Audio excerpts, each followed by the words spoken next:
नमस्कार मंडळी, कसे काय बरे आहेत ना? तर आज मी तुम्हाला उपवासानिमित्त एक असा कुरकुरीत नाश्ता बनवून दाखवणार आहे. तुम्ही उपवासाला साबुदाण्याचे वडे किंवा 30-30 साबुदाण्याची खिचडी खाऊन कंटाळला आहात तर ही रेसिपी एकदा नक्की ट्राय करा. एकदम पौष्टिक, कमीत कमी तेल वापरून न तळता ही रेसिपी तयार होते. तर आपल्याला एक नॉनस्टिक पॅन घ्यायचा आहे आणि त्या पॅन मध्ये आपल्याला जवळपास 2 ते 3 चमचे शेंगदाण्याचं तेल घ्यायचं आहे. तुम्ही उपवासाला कोणतं तेल वापरता ते तेल तुम्ही वापरू शकता.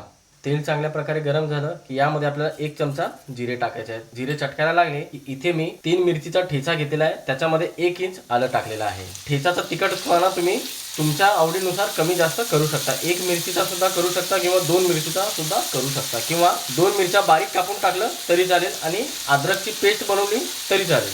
या ठेचाला गॅसला मंद करून 1 मिनिटापर्यंत परतून घ्यायचा, जेणेकरून ह्याचा कच्चेपणा निघून जायला पाहिजे. तर मंडळी, ठेच्याचा संपूर्ण कच्चेपणा निघून गेलेला आहे, म्हणजे ह्याचा तिखटपणा कमी झालेला आहे. आता इथे आपल्याला 2 कप पाणी घ्यायचं आहे. तुम्हाला मेजरमेंट कळत नसेल तर एकदा डिस्क्रिप्शन बॉक्स चेक करा, त्याच्यामध्ये मी सविस्तर माप दिलेला आहे. हा झाला 2 कप. आता याच्यामध्ये चवीनुसार मीठ टाकायचं आहे, पाव चमचा काळी मिरी पावडर व 1 ते 1.5 चमचा लाल मिरचीचे कुटलेले दाणे, म्हणजे सुकी मिरची आहे बरं का. तुम्ही खात नसाल उपवासाला तर स्किप केलं तरी चालेल, पण उपवासाला चालते. आता चांगल्या प्रकारे ह्याला ढवळून घ्यायचं आहे, गॅसला मंद ठेवायचा आहे आणि ह्याला छानशी उकळी येऊ द्यायची आहे. तर मंडळी, पाण्याला उकळी येत आहे तोपर्यंत आपण पुढची तयारी करू. मिक्सरचं लहानसा भांडं घ्यायचं आहे आणि त्यामध्ये आपल्याला 1 कप भगर घ्यायचा, म्हणजेच की वरीचे तांदूळ घ्यायचे आहेत. वरीचा तांदळा चांगल्यापैकी साफ करून घ्या. तुमच्याकडे कपाचं माप नसेल तर कोणती वाटी सेट करून घ्या, त्याच्यानेच माप घ्यायचं आहे, म्हणजे माप परफेक्ट निघालं की रेसिपी अजिबात चुकत नाही. पाण्याच्या हिशोबाने आपल्याला 1 कप इथे वरीचे तांदूळ पाहिजे आणि शक्य असेल तितकं आपल्याला ह्याला एकदम बारीक वाटून घ्यायचं आहे. तर मंडळी, आपण पाहू शकता जितकं शक्य असेल तितकं ह्या वरीच्या तांदळाला बारीक वाटून घ्यायचं आहे. तसं तर हे जास्त बारीक वाटले जात नाही, एकदम बारीक रव्यासारखं रवाळ वाटलं जातं, म्हणून जितकं शक्य असेल तितकं आपल्याला ह्याला बारीक वाटून घ्यायचं आहे. तर पाहू शकता मंडळी, मस्तपैकी खळखळून उकळी आलेली आहे. आता काय करायचं, एक धार पिठाची लावायची आहे आणि चमचा चालवत जायचा आहे. एकदा संपूर्ण टाकायचं नाही बरं का, गुठळ्या होण्याचे जास्त चान्सेस असतात, म्हणून थोडं थोडं करून आपल्याला ह्याच्यामध्ये संपूर्ण वरीचं पीठ टाकायचं आहे आणि चांगल्या प्रकारे ह्याला एकजीव करत जायचं आहे आणि परतून सुद्धा घ्यायचं आहे. जोपर्यंत ह्याच्यामधलं पाणी पूर्ण आटून जात नाही तोपर्यंत आपल्याला चमचा चालवतच जायचा आहे. उपवासाला साबुदाण्याचे वडे खाण्यापेक्षा एकदा ही रेसिपी बनवून पहा. मोठेच काय, लहान देखील आवडीने खातील. असं कमी तेलामध्ये बनलेला नाश्ता भरपूरच पौष्टिक असतो आणि उपवासाला पोट सुद्धा भरेल आणि दिवसभर भूक सुद्धा लागणार नाही. तर मंडळी, पाहू शकता बरोबर 1 मिनिटानंतर ह्याच्यामधलं पाणी संपूर्ण आटून गेलेलं आहे आणि मस्त असा पिठाचा गोळा तयार झालेला आहे. तरी सुद्धा ह्याला आणखीन 1 मिनिटापर्यंत परतून घ्यायचा आहे, जेणेकरून पिठामधला संपूर्ण कच्चेपणा निघून जायला पाहिजे आणि असं चमच्याने मॅश करत जायचं आहे, म्हणजे उरल्या सुरल्या गाठी सुद्धा मोडून जातील. तर मंडळी, पाहू शकता पूर्णपणे वरीचं पीठ तयार झालेलं आहे. असं पॅन सोडायला पाहिजे पीठ आणि मस्त असं लबलबीत व्हायला पाहिजे. अजिबात ह्याच्यामध्ये गाठ्या राहायला नाही पाहिजे, इतकं लक्षात ठेवा. हा, तुम्ही वाटलंच तर ह्याला झाकण लावून वाफ काढून घेऊ शकता, पण त्याची काहीच गरज नाही. वाफ न काढता सुद्धा पीठ तयार झालेलं आहे. आता ह्याला फटाफट एका भांड्यामध्ये काढून घ्यायचं आहे. तर मंडळी, ह्याला पॅनमध्येच ठेवा किंवा एखाद्या प्लेटमधून काढून घ्या, काही फरक पडत नाही. फक्त हे मिश्रण थंड होता कामा नये. आता इथे आपल्याला ह्याच्या बाइंडिंगसाठी एक मोठ्या आकाराचा बटाटा घ्यायचा आहे किंवा 2 लहान आकाराचे बटाटे घेतले तरी चालेल. बटाट्याला चांगलं उकडून घ्या आणि त्याला मग किसून घ्यायचं आहे. हाताने मॅश करून घेऊ नका, किसून घ्या. हाताने मॅश करून घेतलं की गाठी जास्त असतात, म्हणून किसून घेणं जास्त महत्त्वाचं आहे. आणि हे मिश्रण थंड होण्याच्या अगोदरच आपल्याला ही कृती करायची आहे. बटाटा किसून झाल्यावर आता या पिठामध्ये चांगल्या प्रकारे बटाटा मिक्स करून घ्यायचा आहे. पीठ थंड पडलं की पिठामध्ये बटाटा मिक्स करायला जमणारच नाही, म्हणून गरम असेपर्यंतच आपल्याला हे मिश्रण बटाट्यामध्ये चांगल्या प्रकारे एकजीव करून घ्यायचं आहे. चमच्याने मिक्स करून झाल्यावर पीठ थोडंसं थंड झालं की हाताने ह्याला चांगल्या प्रकारे मळून घ्यायचं आहे. जास्त चटका बसत असेल तर थोडासा हात ओला करून तुम्ही घेऊ शकता आणि एकदम चांगल्या प्रकारे ह्याला मळून घ्या. तर मंडळी, असा गोळा करून झालं की आता आपल्याला असं प्लेटमध्ये पसरवून घ्यायचं आहे. प्लेटला खालच्या बाजूने थोडंसं तेल लावून घ्या शेंगदाण्याचं आणि असं चांगल्या प्रकारे एक समान पसरवून घ्या. तर मंडळी, आपण पाहू शकता असं मस्तपैकी गुळगुळीत करून घ्यायचं आहे. हाताचे ठसे सुद्धा दिसत नाही आहेत.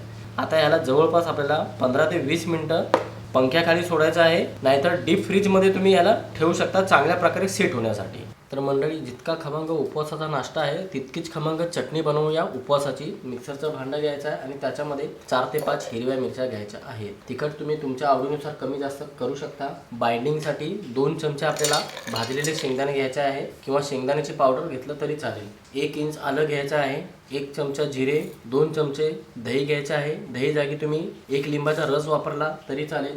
चवीनुसार मीठ टाकल्यावर या सर्व जिन्नसांना अगोदर आपल्याला बारीक वाटून घ्यायचं आहे. मगच तुम्हाला कशी चटणी आवडते, पातळ किंवा घट्ट, त्यानुसार पाणी वापरून वाटून घ्या. तर मंडळी, चटणी वाटून झाली की मोठ्याशा वाटीमध्ये काढून घ्यायची आहे. आणि पाहू शकता चटणीची कन्सिस्टन्सी ना जास्त पातळ आहे ना जास्त घट्ट, मीडियम कन्सिस्टन्सीमध्ये ही चटणी ठेवलेली आहे. आता ह्याला तुम्ही वाटलं सर फोडणी देऊ शकता. मी तर बोलेल फोडणी देण्याची काहीच गरज नाही. ही चटणी अशीच एकदम खमंग लागते. चटणी पूर्णपणे तयार झाली, थोडा वेळ आपण ह्याला बाजूला ठेवू.